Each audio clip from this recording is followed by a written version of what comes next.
Imagina vencer campeões mundiais de xadrez sem saber nenhuma abertura. Agora imagina fazer isso sem saber ler nem escrever. Essa é a história de Mir Sultan Khan, um servo indiano que nunca estudou xadrez clássico. Ele só conhecia as regras da Índia e mesmo assim foi levado para a Inglaterra, jogou o campeonato britânico e destruiu todo mundo. Como? Qual o segredo dele? Ele construiu uma forte estrutura de peões, destruía a estrutura de peões do adversário, abria diagonais e, o mais insano, mantinha o rei no centro para atacar de qualquer lado. Ele não decorava nada, só jogava peão dama, cavalo F3 e desenvolvia naturalmente, mas sempre com o objetivo: forçar o inimigo a errar. Hoje eu vou te mostrar 3 partidas que provam o quão genial ele era, e na última você vai entender por que Sultan Khan era diferente de tudo que o xadrez já viu. Depois disso, você nunca mais vai enxergar o jogo da mesma forma. Na primeira partida, Sultan Khan tá de branca jogando contra o Capablanca e começa com cavalo F3 e D4. A ideia é desenvolver a peça e abrir para esse bispo desenvolver, enquanto ataca o centro. B6 foi o que Capablanca fez, querendo fianquetar esse bispo e atacar o centro pela diagonal. C4, bispo B7, seguindo com o plano. Cavalo C3, E6, querendo fazer bispo B4, que cravaria o cavalo. Então, Sultan Khan limitou esse lance, agora as pretas não podem fazer bispo B4. D5 atacando o centro, peão por, e bispo G5. Aqui ele começa um plano muito bom, porque ele quer ficar com uma estrutura sólida de peões jogando o lance E3. Só que se ele jogar o lance E3 agora, esse bispo ele fica muito limitado e é difícil de trazer ele para o jogo. Por isso que ele jogou com o bispo G5 primeiro, que além de tudo crava esse cavalo, para depois fazer o lance E3. Porque agora ele está com o bispo livre e vai poder desenvolver esse outro bispo agora. Capablanca fez o roque, protegendo o rei. Bispo D3 já coloca o bispo nessa diagonal muito ativa e começa a olhar para o rei do oponente. Cavalo E4, Capablanca percebe isso e já coloca o cavalo bloqueando esse bispo e também propõe a troca de bispos. Aqui ele poderia sim ter trocado os bispos, até porque não tem problema nenhum nessas trocas e ele está com a estrutura de peões nas casas escuras, então trocar esse bispo poderia ser um bom plano, porque ele teria os peões nas casas escuras e o bispo nas casas claras. Mas não foi isso que ele quis fazer, ele estava olhando para outro plano. Ele quis jogar com o bispo F4, mantendo o bispo numa diagonal muito ativa e visando uma outra coisa que vocês vão entender um pouquinho mais para frente. Cavalo D7 foi como Capablanca jogou. Ele jogou com dama C2 e aqui ele já está executando o plano dele. A ideia é que ele está atacando esse cavalo 3 vezes, que só tem 2 defesas. Então Capablanca defende o cavalo e agora ele faz cavalo B5. Aqui ele já concluiu o plano dele, que é destruir a estrutura de peões das pretas. Mas como assim ele concluiu o plano dele? Não basta só defender esse peão com a torre? Se defender o peão com a torre, está caindo esse peão atacando a torre, e a hora que a torre sair do ataque tem cavalo C6 atacando a dama. Se tomar o cavalo, vem dama por, e agora vai estar atacando 2 peões ao mesmo tempo, o Sultan Khan vai ganhar mais um peão e ficar com 2 peões a mais nessa posição. Então, não dá para defender o peão com a torre. Mas o que acontece se fizer o lance C5? Se fizer C5 é até pior, porque aí vem cavalo C7 atacando a torre, se tirar a torre do ataque, vem cavalo E6, dando um duplo na torre e na dama. Então, não tem o que Capablanca fazer para defender esse peão, a não ser jogar com bispo D6. E qual o problema de bispo D6? Que agora Sultan Khan toma esse bispo e vai ter que tomar de peão. Se tomar de cavalo, ele poderia tomar esse cavalo com o bispo dele e ia dobrar esses peões da mesma forma. Por isso que depois do lance cavalo B5, ele concluiu o plano dele de destruir a estrutura de peões do Capablanca. E aqui a gente já vê uma diferença. Sultan Khan está com a estrutura de peões extremamente sólida, enquanto Capablanca já está com a estrutura de peões debilitada e uma diagonal aberta aqui que pode ser debilitante para o rei dele. Ainda não está aberta, tem esse peão na frente, mas vocês vão ver como o Sultan Khan vai atacar esse ponto usando dessa cravada. Bom, a partida seguiu com H5, H4, já querendo estourar a ala do rei das pretas. Torre C8 foi como Capablanca seguiu. Ele sabe que ele está com uma estrutura de peões pior, mas pelo menos ele vai tentar ativar as peças dele, né? Porque apesar de ter dobrado esse peão, pelo menos abriu essa coluna para jogar com a torre. E Capablanca já está usando o uso dessa coluna o quanto antes. Ele tem que usar dos recursos que ele tem. Dama B3 já começa a aproveitar dessa diagonal que o rei está e pressionar esse ponto de D5. Dama E7, cavalo D2 propondo as trocas, cavalo F6, cavalo por, peão por, bispo E2 tirando o bispo do ataque, torre C6, aqui Capablanca quer usar ao máximo essa coluna que ele tem, ele vai tentar dobrar as torres nessa coluna.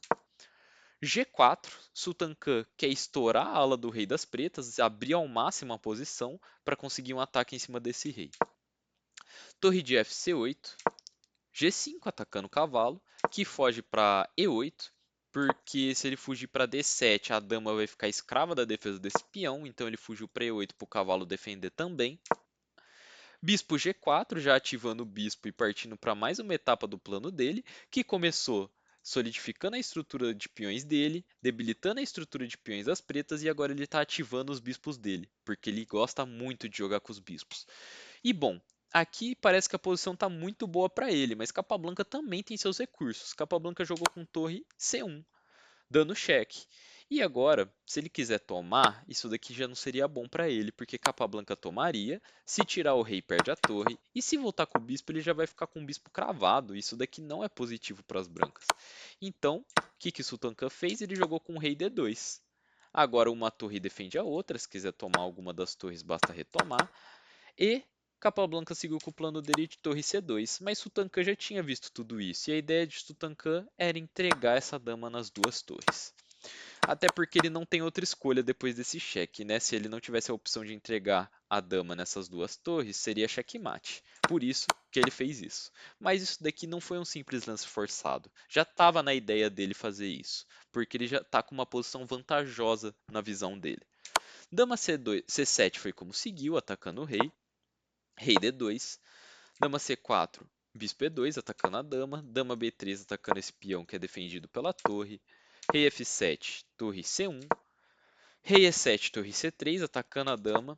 Depois B4, expandindo. Esse peão aqui está defendido pela torre. E depois torre de BC1.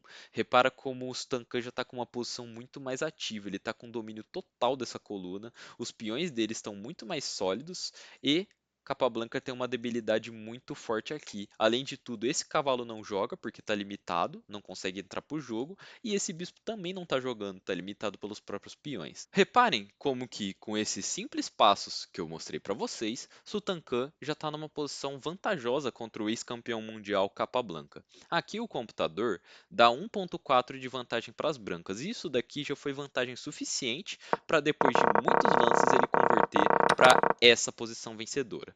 E o que acontece aqui? Aqui Sultan Khan está querendo promover esse peão e não tem como as pretas evitarem, porque se tentar fazer o lance cavalo D7 para segurar a casa de B8, já teria bispo captura cavalo, rei por e torre se sacrificando aqui, com a ideia de depois que o rei tomar, avançar o peão e depois ir para a promoção. Não teria o que as pretas fazerem nessa posição. Por isso, Capablanca abandonou, depois do lance torre B8, então, na segunda partida, temos Sultan Khan contra Frank Marshall, um excelentíssimo jogador da época, e aqui a gente vai ver como que Sultan Khan não tinha nenhum conhecimento de teoria e mesmo assim conseguia jogar de forma fenomenal. E a prova disso está aqui, em que ele já desenvolveu a dama em direção ao centro e permitiu que Marshall desenvolvesse uma peça atacando a dama dele. Mas Sultan Khan não tinha conhecimento dessa teoria e ele só seguiu jogando normalmente, para ele é só uma partida normal, para Marshall, Marshall já está com uma pequena vantagem. Sultan Khan seguiu com dama E3, Marshall seguiu desenvolvendo, cavalo C3 desenvolvendo, bispo E7, bispo D2, D5, trocas, cavalo E2 querendo jogar com o lance cavalo F4 atacando essa dama, e Marshall prevendo isso já jogou com bispo G5, para que depois que as brancas atacassem a dama dele, ele só tirasse a dama do ataque, e agora as brancas não conseguem fazer o grande roque. E apesar de Sultan Khan normalmente gostar de deixar o rei dele no centro, nessa posição ele percebe que o centro está aberto, então ele pensa que quer fazer o grande roque, e para fazer isso ele faz o lance F3 atacando esse bispo e bloqueando essa diagonal para poder fazer o grande roque. Porém, Marshall olha para a posição e pensa: pô, eu já ganhei um monte de tempo em cima dessa dama, o rei dele está no centro, essa diagonal agora está aberta, eu devo estar com alguma vantagem. E depois de calcular, ele fez o lance grande roque, que é um lance brilhante. Por que esse lance é bom? Porque que as brancas não podem tomar esse bispo, e não foi isso que Sultan Khan fez. Porque aí as pretas teriam o lance bispo H4 cheque, e se cobrisse de peão, já teria a torre ganhando a dama. E se não cobrisse de peão e tirasse o rei, teria dama, teria torre atacando a dama. Depois que a dama saísse, ela teria que sair para uma casa mantendo uma defesa nesse bispo, senão levaria checkmate. E depois que a dama saísse, teria a dama por peão, atacando o rei, bispo E2 e mais um lance brilhante que é torre por bispo. Não pode tomar de cavalo senão cai a dama, então teria que tomar de dama, e aí teria a dama por cavalo, aproveitando essa cravada, e com uma leve vantagem para as pretas. Porém, se você está olhando esse lance aqui, então as pretas iam ficar completamente ganhas, porque aí teria torre por bispo, dama por e dama F3, dando cheque, atacando o rei ao mesmo tempo, e aqui sim as pretas ficariam ganhas. Nessa outra posição, as pretas teriam só uma leve vantagem. Então, graças a todos esses motivos, Sultan Khan não tomou esse bispo depois do lance Grande Rock, e sim fez o Grande Rock também. Ele também quer proteger o rei dele. E aqui, Marshall, com o sentimento de apego à vantagem que ele achava que tinha, ele seguiu com torre de HE8. Só que aqui já é um erro. Então Sultan Khan foi e tomou esse bispo, porque ele calculou e não viu nenhum ataque suficiente para compensar a perda dessa peça. E como que seguiu? Marshall tinha pensado no ataque com o lance bispo B4, abrindo um ataque descoberto na dama e pressionando 3 vezes esse bispo. Então a dama tem que sair do ataque mantendo uma defesa nesse bispo. Então Marshall fez o lance bispo C5, atacando a dama de novo, e aqui a dama não pode tomar esse bispo, porque teria dama por bispo, torre por dama, cheque e na sequência mate, tanto faz com qual torre tomasse. Graças a isso, Sultan Khan calculou e não tomou esse bispo, ele preferiu jogar com dama F3, e agora Marshall fez o lance torre E3. E nessa posição, provavelmente Sultan Khan encontrou o lance que Marshall não tinha encontrado nos cálculos, que é o lance que defende a partida. Se você quiser dar um pause e descobrir qual lance é esse, eu recomendo. E se você descobriu, parabéns, é o lance dama D5. Mas deixa eu explicar primeiro por que não pode tomar essa torre. Se tomar essa torre, já teria bispo por bispo, dama por bispo e checkmate. E se ao invés da dama tomar esse bispo o rei fugir, também teria uma sequência de checkmate aqui no fundo. Então, as brancas não podem tomar essa torre. E depois do lance dama D5, que foi o que Sultan Khan fez, as brancas defenderam o ataque, mesmo sem tomar essa torre. E por quê? Porque apesar de que está parecendo que está devolvendo material, na verdade, aqui as brancas vão ganhar material. Mas como assim se não pode tomar essa torre? Se não vai vir sequência de checkmate? Ou no mínimo ter que entregar essa torre? Porque as brancas não precisam tomar essa torre para ficar com vantagem material. Na verdade, elas podem fazer o lance bispo C4, conectando as torres, atacando essa torre e mantendo um ataque nessa. E aqui não tem o que as pretas fazerem para defender as duas torres. Elas vão ter que perder uma ou outra. E aí bastaria seguir tomando, tirar o rei do ataque e aí sim as brancas ficariam ganhas, mantendo um ataque aqui com qualidade a mais, enfim, aqui Sultan Khan já estaria ganho na partida. Mas não foi nada disso que aconteceu. Marshall provavelmente percebeu o erro dele depois que Sultan Khan fez o lance dama D5 e seguiu com dama E7.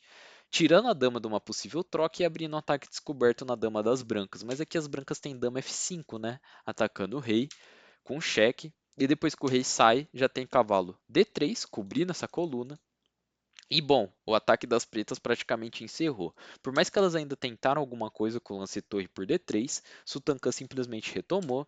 E aqui não tem muita coisa, né? As pretas atacaram a dama das brancas, que simplesmente saiu do ataque tomando esse peão, ameaçando dar um cheque aqui no fundo, que atacaria o rei e forçaria as pretas a cobrirem o cheque com a dama e depois trocaria a dama.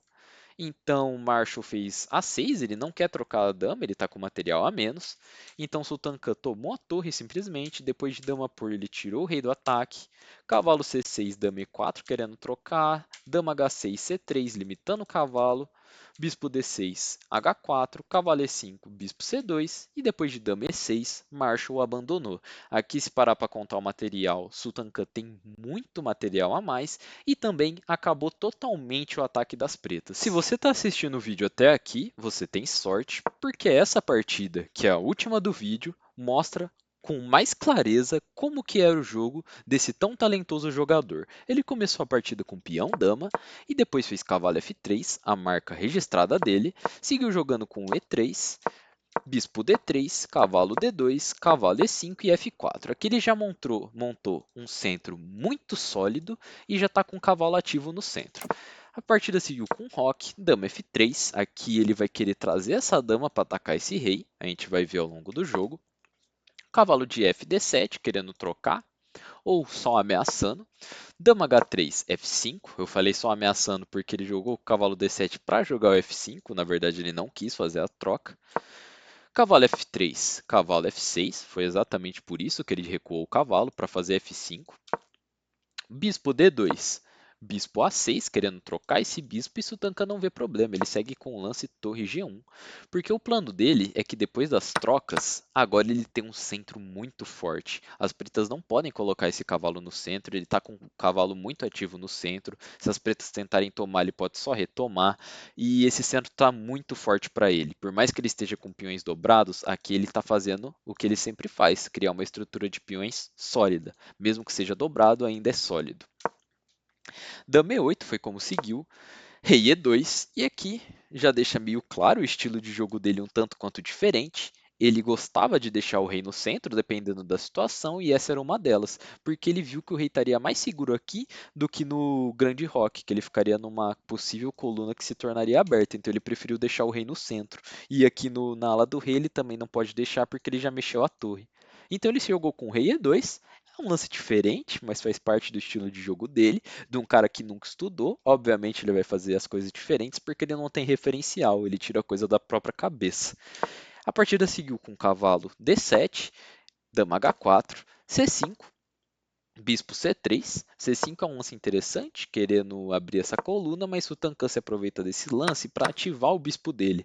Agora ele tem um bispo muito forte nessa diagonal. O que as pretas poderiam ter tentado nessa posição, ao invés do lance cavalo C5, que começou a dar uma certa vantagem para Sutankan? Ela deveria ter feito o lance bispo C5, querendo trocar esse bispo, porque esse bispo vai ficar muito ativo nessa diagonal. E aqui se troca, é bom para as pretas, porque basta tomar de cavalo, depois trazer a torre e tentar dominar essa coluna. Se não troca, também as pretas conseguem tentar exercer alguma pressão, com cavalo por cavalo, cavalo por e na sequência torre D8, querendo avançar esse peão e abrir o centro, correr no centro, seria interessante isso daqui para as pretas. Mas não foi nada disso que seguiu, as pretas seguiram com cavalo C5, aparentemente pondo uma pressão aqui, querendo passar a dama para pressionar, mas não tem nada. As brancas seguiram com G4, estourando a ala do rei, querendo abrir o rei das pretas. Bispo por cavalo, cavalo por, peão por, e esse foi o erro definitivo. Aqui, até o lance dama B5 provavelmente seria melhor, mas depois de tomar esse peão, as brancas simplesmente tomam, as pretas tomaram, as brancas tomaram de torre, e aqui já tem uma ameaça muito forte, esse bispo está muito forte nessa diagonal. Não adianta cobrir de peão, porque aí basta tomar de bispo. E depois de defender com o lance G6, Sultankan fez torre de A, G1, e aqui as pretas abandonaram. Por quê? Porque agora já não adianta mais nada. As brancas já estão com muitas ameaças em cima dessa coluna, dessa diagonal.